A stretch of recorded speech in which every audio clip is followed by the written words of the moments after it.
So check it out here. I've got a brand new chair to sit in for this Friday Reads. So this is taking a bit of adjusting, so to speak, because different tripod height. So let's see. I think, that'll work there. Let's see if I can center myself. There we go. So it's time for another Friday Reads. And this Friday, I am sitting in my brand new, comfortable orange chair. And I'm going to talk about Trollop and Somerset Maugham, mostly, actually, all. That's all I'm going to talk about. So I'm going to start with the Trollop first. In my last Friday Reads, you might recall that I said I was going to read Phineas Finn by Trollop, and that would be my very first Trollop novel ever. And so I did indeed read this, and I finished it today, and I really enjoyed this one. So the backdrop of Phineas Finn is politics. Politics in the United Kingdom. And Phineas Finn is Irish, but at the young age of 25, he decides that instead of going on to practice law, he is going to run for Parliament and become a member of Parliament. And his father is concerned, the man who taught him is concerned, Mr. Lowe, I believe his name is concerned, because everyone thinks he's going about it backwards. You establish your career, and then when you're wealthy and comfortable and well off, then you run for Parliament and get that seat, and you can afford to be, as I guess politicians were in this day, gentlemen of leisure. But instead, Phineas Finn, at the young age of 25, goes straight into politics. And he is really penniless. He is living off of the couple £100 a year that his father can give to him, but other than that, he's not bringing in any income. And, it threw me for a loop because I realized that members of Parliament didn't get a salary. Now, I don't know how it is in the United Kingdom today, but in Canada, which is based off of their Westminster system, members of Parliament do, of course, get a quite generous salary. And so Phineas's goal is to get a salaried position, so either an undersecretary or a cabinet position of some sort, so that he can get that salary. But the novel it's about his political career, but it's not, because it really is about the wealthy women that he meets, the wealthy women that he falls in love with, or at least believes himself to be in love with. I think it depends on how you look at love here. Phineas truly believes that he's in love with these women. And, when one of them turns him down, he'll fall in love with another woman.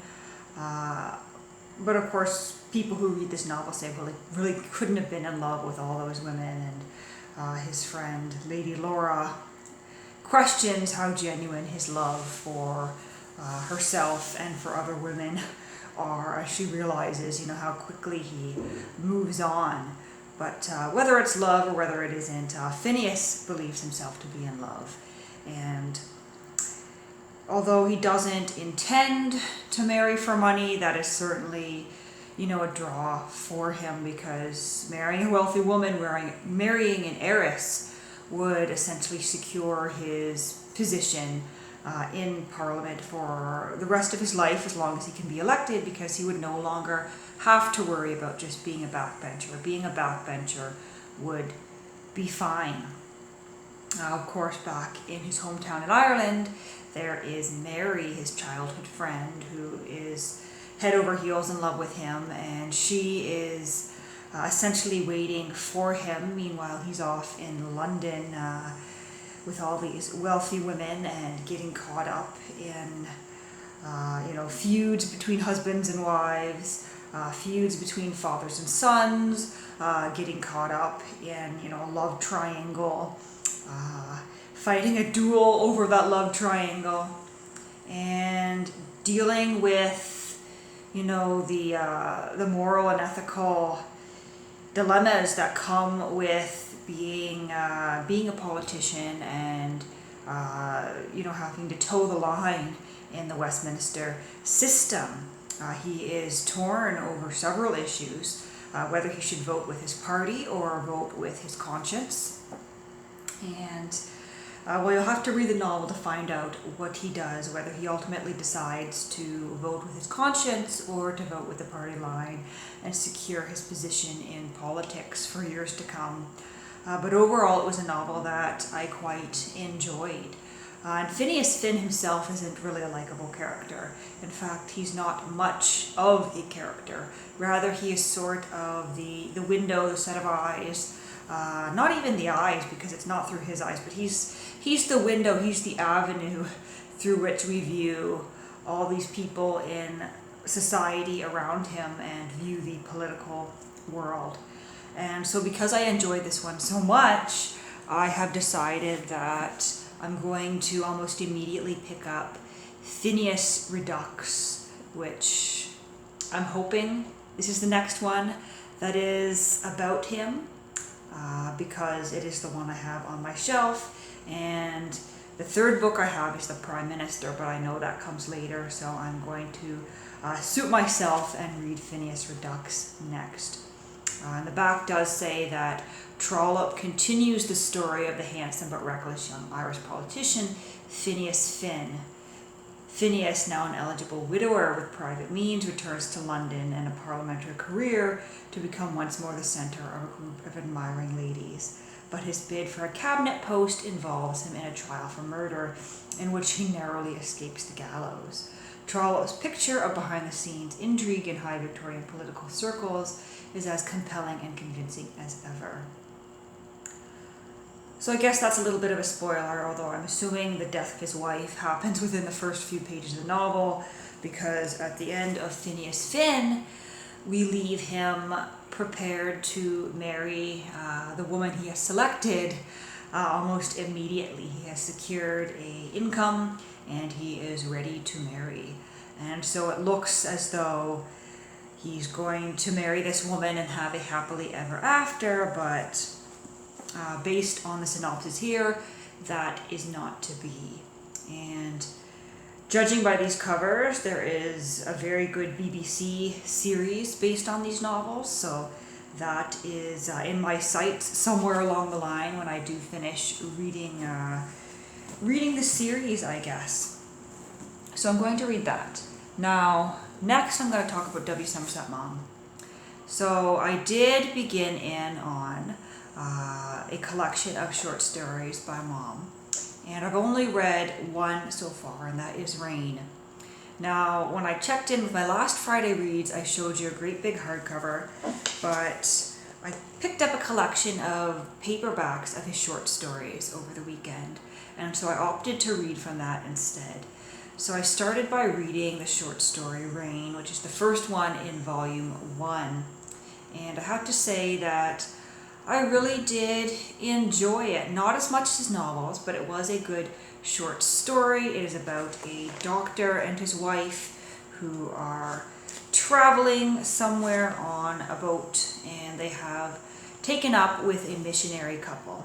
And the missionary couple is very stuck up, very snobbish, very set in their ways. They look down on everyone around them. They look down on, drinking and gambling and even just the lower classes of people. And so our doctor is a little bit uneasy with this friendship that his wife has struck up with this couple. Dr. McPhail is the eyes through which we view this story. And they are grounded in this town for one reason or another. I guess there is a quarantine, and so they cannot sail. It's called like Papa or something along those lines. I'm not really sure of my geography, but they appear to be coming from Hawaii, from Honolulu. And the missionary couple are on their way back home to where they have been serving. They've been gone for about a year, but the missionary couple come across as a complete nightmare. The Davidsons are the missionaries, and Mr. Davidson he rules through tyranny, and he talks about how the people in the village where he is spreading the good news, so to speak, how he got them under his control. And this passage here, like, oh man, this just sounds absolutely tyrannical and horrible, and he's a callous person, and you could imagine that he's quite a violent person too when it comes down to it. But he says, we had to make sins out of what they thought were natural actions. We had to make it a sin not only to commit adultery and to lie and thieve, but to expose their bodies and to dance and not to come to church. I made it a sin for a girl to show her bosom and a sin for a man not to wear trousers. How? Asked Dr. McPhail, not without surprise. I instituted fines. Obviously, the only way to make people realize that an action is sinful is to punish them if they commit it. I fined them if they didn't come to church. I fined them if they danced. I fined them if they were improperly dressed. I had a tariff, and every sin had to be paid for either in money or work. And at last I made them understand. But did they never refuse to pay? How could they? Asked the missionary. It would be a brave man who tried to stand up against Mr. Davidson and his wife, said his wife, tightening her lips. Dr. McPhail looked at Davidson with troubled eyes. And then a few lines down, he says, they couldn't sell their corpa. When the men fished, they got no share of the catch. It meant something very like starvation. And so essentially he forced and coerced these villagers, this village, this community into converting to Christianity and into following the religious rules and regulations that he set up by blackmailing them with the very real threat of starvation and being cut off from their own society. And so that just sounds absolutely horrific. That's genocide if I've ever read about it. And he even references, another man, a trader who was in the area, a Danish trader who was living in the islands before the missionaries showed up. And they essentially ruined him and left him broke in a quarter of a century. Everything he'd saved in 25 years and a quarter of a century was gone because he refused to convert. And because he refused to convert, the local missionaries and the powers that be sent him into poverty, and he was forced to beg for passage back to Sydney, Australia. And so we've met these absolutely horrible missionaries who are really just ruling through tyrannical and violent means. And our doctor and his wife are stuck with them during this rainy season while they wait for the quarantine to end. And where they're staying, there is another passenger. And the missionaries realize that she is in fact a prostitute from Honolulu. And she is entertaining men in her room. And she has a phonograph machine that is playing records, and she is wearing fine clothing and makeup. And so the missionary, Mr. Davidson, sets out to convert her and to force her to repent. And he convinces the governor to put her on a one-way ship back to San Francisco, where she's from. But of course, if she goes back to San Francisco, we find out that she would be, in danger. Something bad would happen to her there. But the missionary is determined that she will go back, and he spends all night in her room with her until she repents. And she has fixed her ways, but then the missionary, Mr. Davidson, is found dead in the street. He has cut his own throat. or at least it looks as though he has cut his own throat, and the prostitute has gone back to her old ways and is looking at them in disdain, and she says, all men are the same. And so it was quite a well done short story, and I'm looking forward to getting into some more of these. But the last thing I want to show here today is one that arrived in my mailbox today. It came all the way from the UK where I ordered it, and it is Theatre, a novel by W. Somerset Maugham. And this is a 1937 printing by Sundial Press. And it's quite a beautiful old hardback, even though it does feel a little bit fragile here. Now, I don't know anything about it really, apart from the fact that it's not one of his better known novels. And interestingly enough, this book was printed, before The Razor's Edge was even published. So that gives it a bit of a special feeling because it is such an old book and it came before one of the author's most well-known works. Like, not only was it published, but this particular edition was in someone's hands and they read it before anyone ever read The Razor's Edge. There is someone put their initials in the book, and it seems to have either they wrote on several pages or it bled through in several spots. But the paper in this just feels wonderful. And I think what I'm going to do is I'm going to open up to the first page and read a little bit so we can get a sense of what this one is about. So here we go, chapter 1. The door opened and Michael Goslin looked up. Julia came in. Hello, I won't keep you a minute. I was just signing some letters. No hurry, I only came to see what seats had been doing sent to the Donorets. I'm not sure what that line means. I only came to see what seats had been... Oh, I only came to see what seats had been sent to the Donorets. That makes sense. What's that young man doing here? With the experienced actress's instinct to fit the gesture of the word, by a movement of her neat head, she indicated the room through which she had just passed. He's an accountant. He comes from Lawrence and Humphreys. He's been here 3 days. He looks very young. He's an article clerk. He seems to know his job. He can't get over the way our accounts are kept. He told me he'd never expected a theatre to be run on such business-like lines. He says the way some of those firms in the city keep their accounts is enough to turn your hair grey. Julia smiled at the complacency of her husband's handsome face. He's a young man of tact. He finishes today. I thought we might take him back with us and give him a spot of lunch. He's quite a gentleman. So I'm not blown away by this opening passage, but it does give me an idea of what I have to look forward to in this book. So we have Michael and his wife Julia, and Julia seems to be an actress, and Michael, I assume, in conjunction with his wife Julia, own the theatre.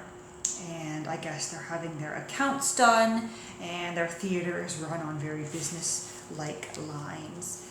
And they're going to take the article clerk to lunch, and I guess we'll find out who the clerk is, who this accountant is, and what role he has to play in the lives of Michael and Julia.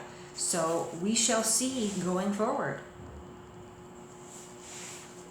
So if you have any thoughts on the Trollop or the Somerset Maugham, be sure to let me know in the comments. And otherwise, I hope you have a great weekend of reading.